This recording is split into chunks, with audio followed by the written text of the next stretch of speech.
Good morning, everyone. Today I have with me Katleho, I've got Lebo, and I've got Richard. These are the interns who started with Matlala on the 1st of November, and we've had introductory sessions with all of them. I'm basically here to do an update as to where are we, what have we done, how has the experience been, and then just checking with the guys, what has Matlala been to them. Okay, I'm going to start it off with Lebo. Hi, Lebo. Hi, AB. Yes, so as I've covered, how has your 6 months, so it's been 6 months in the program. Yes. What have you been up to? What have you done? How has it been? Okay, so it has been a very interesting 6 months. I think my journey from when I started to now, I've learned quite a bit. So basically, I'm in the data and AI space.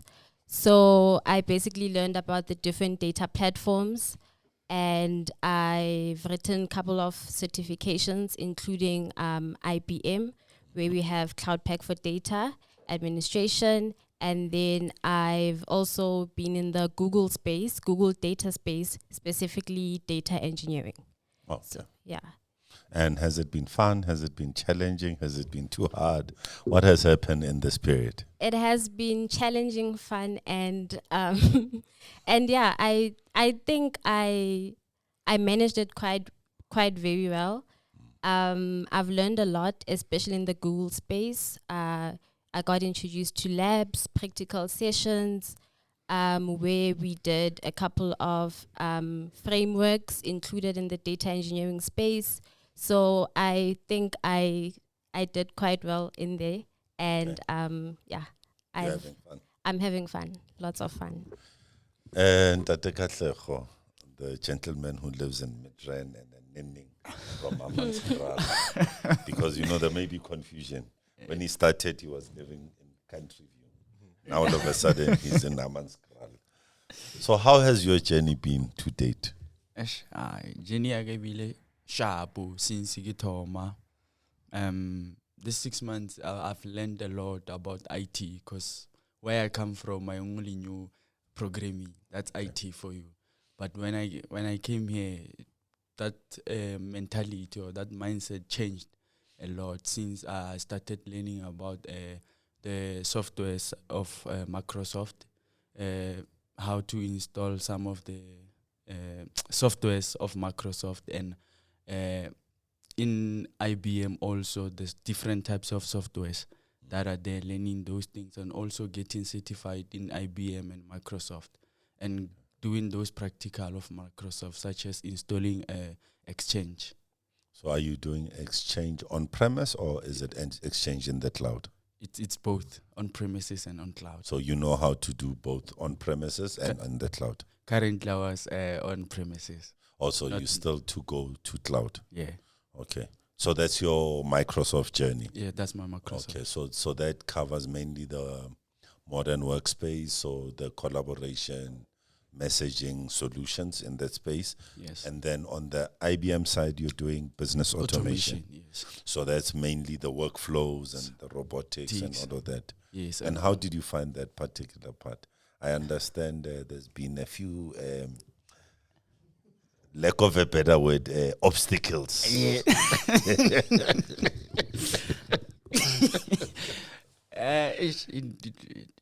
It really pushed me to go deeper into learning, because it gave me a lot of pressure that I wasn't expecting. I thought it was an easy one, but it's not that easy. I thought it was just read there, know that, go, pass, move on. Oh, okay. Oh, so it wasn't like no, it it was wasn't like, like that. Know me. You should know me. You don't just say you know me by thinking. You should study and know me well. And I did that, and I managed to be certified in business automation. Architect, Yes, solutioning architect. Okay. So, but you would say, so just from reading one or two manuals, you're not going to pass IBM. No, you're joking. You're joking. It even states that the study guide that they give you, it's not sufficient enough to make you pass. You need to make a lot of research, go deeper into the community of IBM, the site where they people who have more experience with the softwares that are on automation. They already use them, and read how they use those softwares in terms of giving optimizing those capabilities into organizations. So yeah, you need to know all the softwares when you become a solution architect. Yeah. And how they work, how they can integrate. So we need to know all those softwares, and it's not easy. 101 hours. Oh, okay. Yeah. So Only. no, it was more.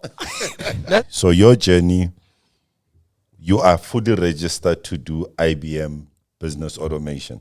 Yeah. However, within coming into Matlala, you then found you like security more than automation. Yeah. And staying true to my commitment, I said, you've committed to the one.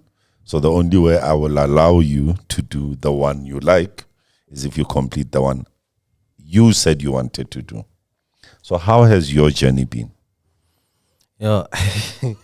Yeah, when I started, I wanted to focus more in security. No, once you were here. Yeah. Not when you started. When this program started. You wanted business automation. No, I wanted security. Yeah. Yeah. And then due to the space and allocations of people who must do cybersecurity, you cut me and you said I must be in business automation.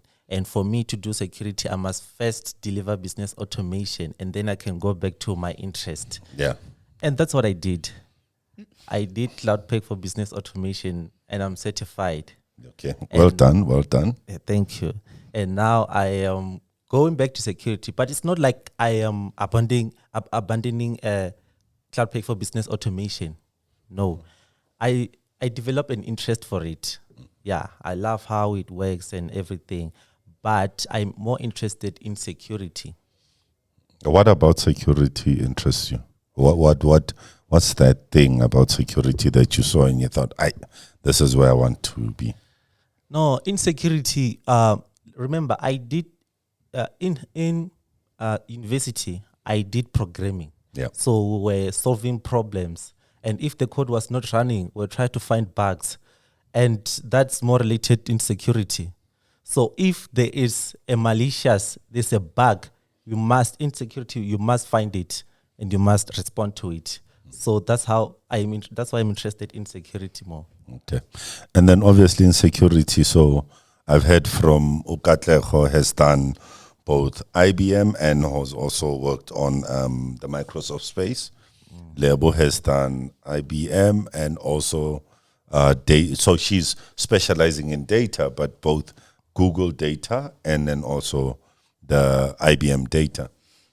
On your end, so you've done business automation and you've done the certification. Now in security, are there other products vendors that you are interested in, or is it pure IBM alone? It's not only IBM. There's also Fortinet. Okay. Yeah, and Palo Alto, and also Google. Okay. Yeah. And how you finding the balance between the different products? I mean, obviously this is quite an interesting space. And even from a Matlala point of view, we're looking at it as a growth area for ourselves. But how are you finding it, noting that, this would be the first area of work that you are in, and, how are you finding all of these new changes? Remember, in all these vendors, they have similar tools. So the tool that I learned in Fortinet, I find it they're also doing it in Palo Alto, but in different way. But it's not like I'm starting from scratch when I'm learning it in Palo Alto. So it's like learning how these different vendors use these tools and how they name them. Yeah. Okay. Maybe just so I am a new person in IT, you are give me a 30-second of what cybersecurity is. And I will ask the same of the data and then also business automation. Cybersecurity, it's about finding threats Okay. in your organization or in the organization that you're providing service to. It's about finding threats and detecting to them in real time. Okay. Yeah. So that's like preventing the organizations from being attacked. Yeah, from the bad actors. By bad actors, I'm referring to the likes of hackers. Yeah, all the cyber crimes. Yeah. Okay. Okay.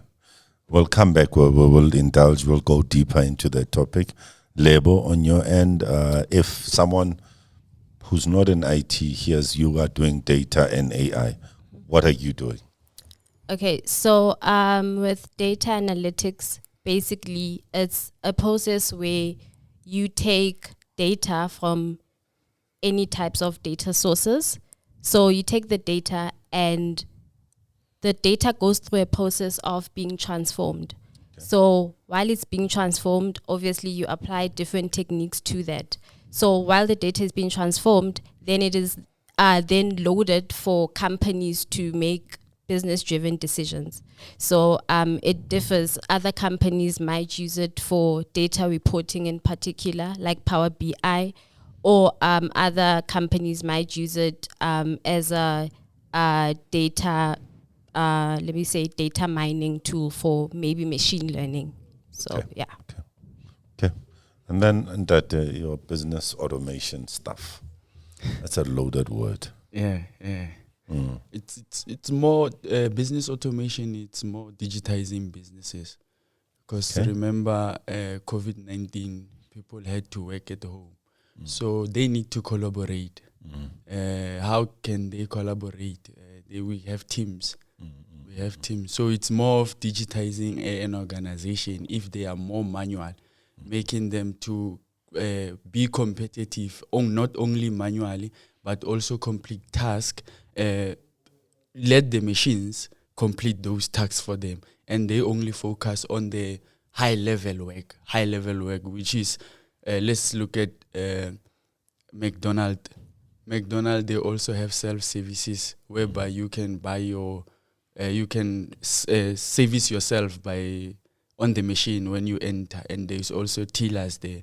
Those who are focusing on the how they deliver the food for people who are eating within, and those who want to leave, they can use the machine and take their food and leave. So it's more about those digitizing an organization in simple terms, living from manual into where we say that business, IT, and organization, they are working together, because the underlying structure, it's business IT now. Oh, okay. Sure. Okay. So if I was to summarize everything that was said here, so we've got a Katleho who is looking at how do you automate a business and digitize a business. Now, when you automate, you're taking multiple systems, processes, and putting it into a single place. Then you take it to Lebo, who then analyzes and looks at the data and says, this is how I believe this organization should run, and this is the best decision to make based on the data you have. Now, once you have both of you having done what you do, then you become the security who makes sure that the right people touch the right data at the right time. Would it be a fair summary of what you guys have just said, all three of you? Yeah, yes. Is there anything you would say to someone who is looking at the IT world, not specifically at Matlala, but who's looking and saying, wow, these guys have been in this space for 6 months.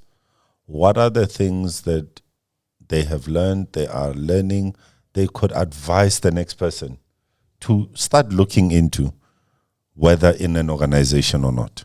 I'll start on this side with that one. Do not, especially varsity students, when they say they're doing IT, they will focus on programming and say, yes, because now we have too many softwares that do drag and drops. We no longer only focus, because coding takes time. It takes time, but now organization need fast response to the the request that they receive. So they need to respond quickly. So drag and drops, they are now the thing now organizations are using. So I would say that do not only look on program, but look at IT as a whole, like cloud computing, the platform whereby you can use those software that learn from not only programming, coding stuff, but also drag and drop softwares. Okay. So in a simpler format, in the world we come from, we call it low code or no code. Low code. So do low code to no code particular iterations, and that should help you. Sure. Lebo, on your end. I think I would also agree with Katleho. I don't be too closed-minded. I feel like IT is very broad, and there's a lot of fields inside IT that you can specialize in. So it's better knowing a lot of softwares instead of just focusing on one particular software. So I would also say read more than what is required of you, especially for us varsity students. We were given what we were said, and then they said, okay, go read, and then it ends there. So I would say just read more than what is required, and yeah, I think. Okay. University it lays a foundation, but after graduation, it's your responsibility to continue building from that foundation or not. So when you are at the university, okay, you might pass, you might do everything, but after that, if you just stick to what you learned and not grow, you will not survive in this economy, because technology is evolving. Each and every year, they are launching new products, and you need to know how you use them. Like if you just at university and doing programming and know only one language, you will not survive. You need to learn multiple languages. Just yesterday, when I was attending the IBM training, they introduced this query language called Custo query language. I didn't know of that. Yeah. So even in university, they won't teach you new things, because I believe it's expensive, So they just stick to the things that they used to teach others in previous years. Yeah. So after university, you must, even if you are still in university, you must also learn new things, so that when you come out of university, you are relevant to today's technology. So maybe just as a parting shot, and I suppose you guys have all three come from IT universities. However, within Matlala, we have people who do not have IT degrees. Are you finding that it's not possible? So without IT degrees, does it say you can't make it? Definitely not. Also, people within Matlala who are without IT degrees. Yeah. And I raise that only to be careful to not say only IT people is meant for IT. Yeah. Yeah. So it's to say application and apply yourself and work hard. You should be able to succeed. What has been the most exciting aspect outside of just passing? What has been the most? What gets you every morning to get in a taxi or car or whichever mode of transport you use to get here? What makes you or helps you wake up and come here to this torture? The pressure. What pressure? The pressure that you get. It's exciting, because you never got that. You see your peers. Maybe if you Richard pass. And you haven't wrote what they have Richard have wrote. The excitement of Richard gets when he comes back from writing, people congratulating him, and you also know that I'm going tomorrow, I'm going to write. I need to come back with that day. And if you don't come back with it, you also go back and reflect and say, Oh, why did I make a mistake? Oh, so I need to wake up tomorrow and go back and go study until I get what that pressure. It's for me, it's exciting, especially if something is not working. I get too excited. Okay. I get too excited. That's a. Don't know how I feel about that. Such okay. No. But by the way, I will not say you must change how you think, right? So don't change. Level on your end. I would say learning new things, taking yourself up to the challenge, also supporting each other. I think we as a group, we're doing very well with that. Working together, also being in the same space as other IT specialists as well. You learn a lot and you also get motivated. So I think that's Richard. What makes me to come here every morning is I could possibly work from home, but at home I don't have people who will explain some of the things that I don't understand. So when I am here, I'm surrounded by people who know more than I know. So I'm talking the likes of events and Speedway, and others. So if I don't know something, I can go to them and they will explain to me. And it's better if the person explaining to you and not through phone call. Okay. Yeah. Okay. And then what is the thing you don't like about coming here?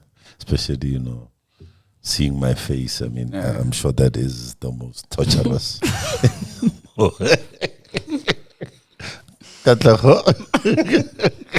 And you're allowed to say, me, I'm your problem. I haven't got. No, but just no, there are. Yeah. This is life. There are things you don't like. What are those things you don't like? events. Yeah. I don't like events when it's Richard likes events, you don't. no, me I don't. Me no, he makes fun of me. And things that they hurt me. Like serious things. The things that I tell him with confidence. Yeah. Yeah. Sometimes when I think of coming, I say, "Phew, they're gonna laugh." Okay. Yeah, That's it. Yeah. Lebo? Yeah. what I don't like. Yeah, what don't you like? I like everything. Guys, I wouldn't, okay, so let me mention, I wouldn't say it's a dislike, but I think we're still not used to being in the office every single day, weekday, 8 hours. I think a lot of us, we're still used to the hybrid working environment. Okay. And yeah. And by the way, there is space for it, and there is, your generation has found ways of flexible working. Yeah. Some of us, we are old. Ish. We don't know how to work any other way than, In fact, you are lucky we don't have a clocking machine. But under normal circumstances, we'd have a system where every morning you must clock in, and when you go to lunch, you clock out, and then you clock back in. So at least now we don't do that. But some of us, we still function in collaborative spaces, and some of those collaborative spaces are about feel touch, seeing someone. Yeah, but I do believe that there is space for that adjustment of the hybrid workspace. Richard? What I don't like, I don't know. I can say pressure. Yeah. So he likes pressure, you hate pressure. Yeah. No, and it's not like I hate it. Yeah. Yeah, but I don't really like it, but I don't hate it. Okay. Yeah. Okay. So you don't like being out of control. Yeah. Okay. Yeah, and also failing. Yeah, writing and failing. Oh yeah, we all don't like failing. Okay, so let me give you the unfortunate reality. In most successes, if you actually evaluate them, there's more failure than there is success. The thing around the success is that it's more significant than the failure that happened prior. Yeah. So that's what makes it bittersweet, right? Because of in failure, you then know the gap between how much you need to know versus what you know. Because today, if I was to ask any of you, what do you know like security? You tell me you're 100% until you fail the next exam and you realize you actually know only 40%. And similarly, just as a general thing, it's how much data do you have, right? I have data that is, let's call it over 40 years. So my data has seen a little bit more than what yours has on your data mat. So as such, my workflows are a little different to yours, you know. So that there is space for both sides. Okay, I'm gonna close it off here. This is where we end our discussion, and I am hoping by the close of the program by the next 6 months, I will have even more certifications. So just as a closing remark, how many certificates have you achieved from when you started to date? I think it's 6 now. 6 now. Yourself? 4. You're 4. Yourself? 4, but I'm going to get one on Thursday. On It's Thursday, gonna be the 5. Google security. Yeah. And good luck on that, and more to come. And I'm hoping by the end of the year, most of you are sitting on at least 9 proctor exam certifications, and we grow all together with competence, and we grow the business. Thank you, guys. Thank you. Thank you. You.